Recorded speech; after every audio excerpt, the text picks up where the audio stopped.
हे friends, आपका फिर से एक बार स्वागत है मेरे YouTube चैनल में। और आज मैं अनबॉक्सिंग एंड रिव्यू करने वाला हूँ LG Ultra Gear GN800 gaming monitor का। ये अमेजोन पे बिकने वाला मोस्ट पॉपुलर बजट मॉनिटर में से एक है जो 2K रेजोल्यूशन और 144 हर्ट्ज रिफ्रेश रेट के साथ आता है। इसका प्राइस करीब 24 से 25 हज़ार रुपए के बीच में फ्लक्चुएट करते रहता है। तो देख लेते हैं यहाँ पर ये मॉनिटर सच में वैल्यू फॉर मनी है या नहीं। तो शुरुआत करते हैं इसके अनबॉक्सिंग से। देख लेते हैं यहाँ पर हमें बॉक्स में और क्या क्या मिलता है इस मॉनिटर के साथ। तो मैंने इस मॉनिटर को अमेजोन से ऑर्डर किया है और इसे डिलीवर होने में पूरे एक हफ्ते का टाइम लगा, क्योंकि यहाँ पर मॉनिटर की शॉर्टेज चल रही है। शायद यहाँ पर इंपोर्ट में कुछ तो दिक्कत है। ये चीज मैंने ऑफलाइन स्टोर्स में भी कंफर्म की तो उन्होंने भी सेम ऐसे ही कहा। और इस मॉनिटर की प्राइस अमेजोन पर और ऑफलाइन स्टोर्स में लगभग सिमिलर है। तो मुझे अमेजोन से ही परचेस करना सही लगा, क्योंकि मुझे यहाँ पर क्रेडिट कार्ड का बिल भरने पर 5% एक्स्ट्रा कैशबैक भी मिल गया। तो ये देखिए दोस्तों, काफी बेसिक सा बॉक्स है इस मॉनिटर का। यहाँ पर कोई भी फैंसी पैकेजिंग नहीं की गई है जिसे most of ultra gear monitors का होता है। तो अब जल्दी से इस बॉक्स को ओपन कर लेता है। वैसे आप इस बॉक्स पे मैन्युफैक्चरिंग डेट देख सकते हैं इस मॉनिटर का, जो कि दिसंबर 2022 की है और 12 मार्च 2023 को ये मेरे पास डिलीवर हो चुका है। ठीक है, तो फाइनली बॉक्स खुल गया है और ये रही कुछ चीज़ें। तो यहाँ पर सबसे पहले ये छोटा सा नेक है इस मॉनिटर का। ये देखिए, ये काफ़ी बेसिक सा है। अंदर ये मेटल का बना हुआ है और बाहर प्लास्टिक का कवर है। ठीक है, अगली चीज़ देख लेते हैं। ये इस मॉनिटर का बेस, ये भी मेटल का बना हुआ है और इसके ऊपर प्लास्टिक का कवर है और इस पर थोड़ा रेड एक्सेंट भी है, शायद गेमिंग वाली फील देने के लिए। और आखिर में एक छोटा सा कैरी बैग है, तो इसे भी ओपन कर लेते हैं। तो इसमें ये डिस्प्ले पोर्ट केबल और पावर अडेप्टर, और देखते हैं क्या है। ठीक है, तो ये पावर कॉर्ड और ये मॉनिटर का जो स्टैंड है उसके ऊपर लगाने के लिए एक कैप है और आखिर में इसका यूज़र मैनुअल। ठीक है, तो अभी जल्दी से इस थर्माकोल के शीट को हटा लेता है। ओ वाह, ये रहा मॉनिटर। काफ़ी बड़ा मॉनिटर लग रहा है ये। इसे निकाल लेता हूँ इसमें से बाहर और इसे असेंबल भी कर लेता हूँ।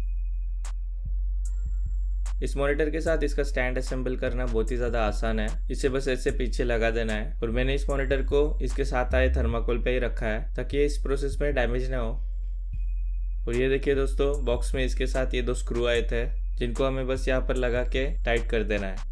ये स्क्रू घर में पड़े नॉर्मल टेस्टर से भी टाइट हो जाएंगे। यहाँ पर कोई भी स्पेशल इक्विपमेंट की ज़रूरत नहीं है। मैं यहाँ पर जो IKEA से टूल किट लेके आया था उसमें से एक स्क्रू ड्राइवर का यूज़ कर रहा हूँ। ठीक है, ये लग गया।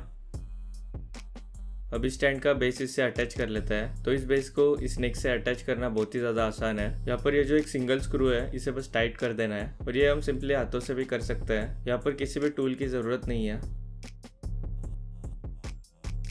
ठीक है, तो मॉनिटर के साथ स्टैंड लग गया है।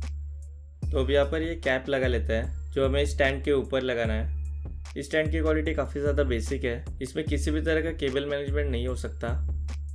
तो ये मॉनिटर रेडी हो गया है। इसके स्टैंड को इग्नोर करें तो इस पैनल की बिल्ड क्वालिटी बहुत ही ज़्यादा अच्छी है और पीछे से इसका डिज़ाइन भी बहुत ही ज़्यादा अच्छा लग रहा है। तो यहाँ पर पोर्ट्स की बात करें तो हमें एक display port, 2 HDMI port, power in और एक हेडफोन जैक भी मिलता है। And that's it. यहाँ पर कोई भी USB पोर्ट नहीं है और उसी के साथ है 100x100 का वैसा माउंट। तो इसके साथ हम मॉनिटर आर्म भी बहुत ही ईजीली अटैच कर सकते हैं। इस पैनल का डिज़ाइन मुझे बहुत ही ज़्यादा अच्छा लगा। ये दिखने में बहुत ही ज़्यादा प्रीमियम लगता है।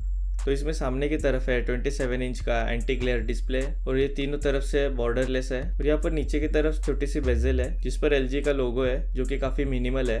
और उसी के साथ ये स्टिकर है जिस पर NVIDIA G-Sync की ब्रांडिंग कर रखी है। तो ये से डिस्प्ले NVIDIA G-Sync और AMD FreeSync प्रीमियम दोनों के साथ कंपेटेबल है। ठीक है दोस्तों, तो अभी इस मॉनिटर को सेटअप कर लेता हूँ और इसे कुछ दिन यूज़ करके इसका एकदम जेन्युइन रिव्यू भी दूंगा, क्योंकि ये वीडियो LG से स्पॉन्सर्ड नहीं है और मैं इस मॉनिटर का आपकी तरह एक नॉर्मल बायर हूँ। One eternity later. आज इस मॉनिटर को यूज करते हैं मुझे अराउंड 1 मंथ होने जा रहा है और मेरा एक्सपीरियंस काफी अच्छा रहा है दोस्तों। इस मॉनिटर की पिक्चर क्वालिटी बहुत ही ज्यादा अच्छी है। यहाँ पर वीडियो के कलर्स आप मेरे लैपटॉप से कंपेयर कर सकते हो, ये कितना ज्यादा कलर एक्यूरेट है। तो सबसे पहले इस मॉनिटर के की फीचर्स हम देख लेते हैं जिनको देखकर मैंने इस मॉनिटर को परचेस करने का डिसीजन लिया था। तो तो ये देखिए, ये इसके कुछ फीचर्स, जिसमें 1 मिलीसेकंड का G2G रिस्पॉन्स टाइम और 99% का sRGB कलर गैमेट यहाँ पर LG ने उनके ऑफिशियल साइट पे मेंशन किया है। यहाँ पर 1 मिलीसेकंड का रिस्पॉन्स टाइम मुझे मार्केटिंग गिमिक ही लगता है, क्योंकि IPS पैनल में यहाँ पर पिक्सल ओवरशूटिंग का प्रॉब्लम आ जाता है। लेकिन ये यहाँ पर अगर सेटिंग को चेंज करे तो यहाँ पर इस डिस्प्ले में हमें 1 मिलीसेकंड का रिस्पॉन्स टाइम भी मिल जाता है। और यहाँ पर LG ने HDR10 भी मेंशन कर रखा है, जिसके लिए 1000 निट्स ब्राइटनेस की रिक्वायरमेंट होती है। लेकिन इस मॉनिटर का पीक ब्राइटनेस 400 निट्स ही है, तो यहाँ पर HDR की परफॉर्मेंस अच्छी नहीं आने वाली है। ये फीचर OLED स्क्रीन के लिए ही सही है, लेकिन फिर भी ठीक है, इस बजट में ज़्यादा एक्सपेक्टेशन नहीं रख सकते। तो इस मॉनिटर में मैंने इसका जो पहला फीचर नोटिस किया है वो है इसका 144 हर्ट्ज का रिफ्रेश रेट। ये यहाँ पर 60 हर्ट्ज की डिस्प्ले से 144 हर्ट्ज की डिस्प्ले पर मूव करने पे थोड़ा फर्क तो दिखाई देता ही है। यहाँ पर 60 हर्ट्ज का डिस्प्ले जो है वो ज़्यादा चॉपी लगता है, और 144 हर्ट्ज वाले डिस्प्ले में विंडोज OS के एनिमेशन ज़्यादा स्मूथ दिखाई देते हैं। तो आपको कलर एक्यूरेसी में ये मॉनिटर जरा भी निराश नहीं करने वाला। लेकिन इस डिस्प्ले की सेटिंग हमेशा से ऐसी नहीं थी। यहाँ पर मैंने सेटिंग्स को थोड़ा कस्टमाइज किया है ज्यादा कलर एक्यूरेसी और बेटर परफॉर्मेंस के लिए, और वो सेटिंग्स मैं इस वीडियो के कमेंट सेक्शन में पिन कर दूंगा। इस मॉनिटर के सेटिंग्स को एक्सेस करने के लिए यहाँ मॉनिटर के नीचे एक छोटा सा जॉयस्टिक दे रखा है, जिसके अंदर रेड कलर की लाइट भी चलती है, और ये लाइट अंधेरे में ऐसे U शेप में दिखाई देती है, जो दिखने में बहुत ही ज्यादा बढ़िया लगता है। इस मॉनिटर का मेन्यू एक्सेस करने के लिए इस जॉयस्टिक को प्रेस करना पड़ता है, और यहाँ पर कस्टमाइजेशन के काफी सारे ऑप्शन है। आप इसके पिक्चर क्वालिटी से लेके रिस्पॉन्स टाइम तक बहुत सारी चीजें कस्टमाइज कर सकते हो। और इस जॉयस्टिक का जो पावर LED है उसे भी हम ऑन ऑफ कर सकते हैं हम यहाँ से। और इस मॉनिटर को ऑन करने पे एक बीप साउंड भी आता है, जो कि काफी बढ़िया लगता है, तो मैं इसे ऑन ही रखता हूँ। तो अगर आपने ये मॉनिटर परचेस कर रखा है तो इसकी बेस्ट पिक्चर सेटिंग मैंने कमेंट बॉक्स में पिन करके रखी है, तो उसे एक बार चेकआउट जरूर करना। तो यहाँ पर मैं कर रहा हूँ इस मॉनिटर की टेस्टिंग, और मैंने रिस्पॉन्स टाइम को नॉर्मल पे रखा है, और यहाँ पर मुझे कोई भी घोस्टिंग का इश्यू नहीं दिखाई दे रहा है। गेम प्ले यहाँ पर बिल्कुल स्मूथ है। तो मैं इसका रिस्पॉन्स टाइम आगे बढ़ाने भी वाला हूँ। तो देखते हैं इसका रिस्पॉन्स टाइम 1 मिलीसेकंड करने पे ये डिस्प्ले कैसे परफॉर्म करता है। ठीक है दोस्तों, तो अभी इसकी सेटिंग को हम फास्टर पे रख देते हैं। देखते हैं 1 मिलीसेकंड रिस्पॉन्स टाइम पे कैसे परफॉर्म करता है। ठीक है, यहाँ पर थोड़ी फास्ट मूवमेंट करता हूँ, देखते हैं हमें घोस्टिंग दिखाई देती है या नहीं। ओके दोस्तों, यहाँ पर फास्ट मूव करने पे मुझे थोड़ी बहुत घोस्टिंग दिखाई दे रही है, लेकिन ऑनेस्टली सेड वो इतनी भी नहीं है कि गेम प्ले खराब कर दे। गेम अभी भी प्लेएबल है। शायद मैं यहाँ पर न्यू गेमर हूँ, इसलिए मुझे इतना फर्क समझ नहीं रहा है। हो सकता है आपको यहाँ पर थोड़ा घोस्टिंग दिखाई दे और वो अनोइंग भी लगे, लेकिन मेरे लिए तो ये प्लेएबल है। ये मॉनिटर मेरी तरफ से तो पास है इस टेस्टिंग में। तो दोस्तों, ऐसे कैसे हो सकता है कि इतने सारे फीचर्स वाला मॉनिटर आपको कम बजट में भी मिल जाए। तो अब बात कर लेते हैं इसके कुछ नेगेटिव पॉइंट्स की। तो इस मॉनिटर का सबसे बड़ा नेगेटिव पॉइंट है इसका IPS ग्लो।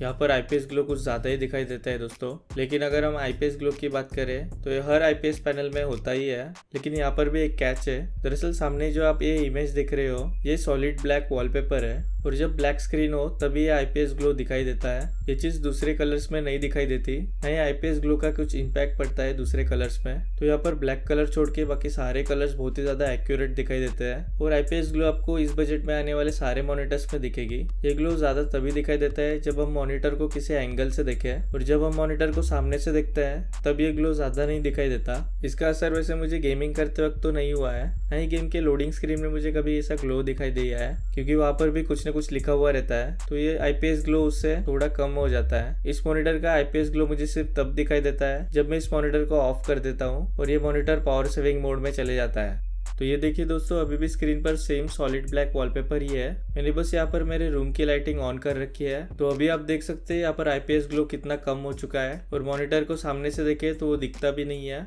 अगर आप एकदम डार्क रूम में बैठे हो IPS ग्लो सिर्फ तभी दिखाई देता है। और यहाँ पर ब्लैक कलर देखिए, वो ऑलमोस्ट ब्लैक ही लग रहा है, और समय के साथ यहाँ पर IPS ग्लो की आदत हो जाती है और वो डिस्ट्रैक्टिंग नहीं लगता।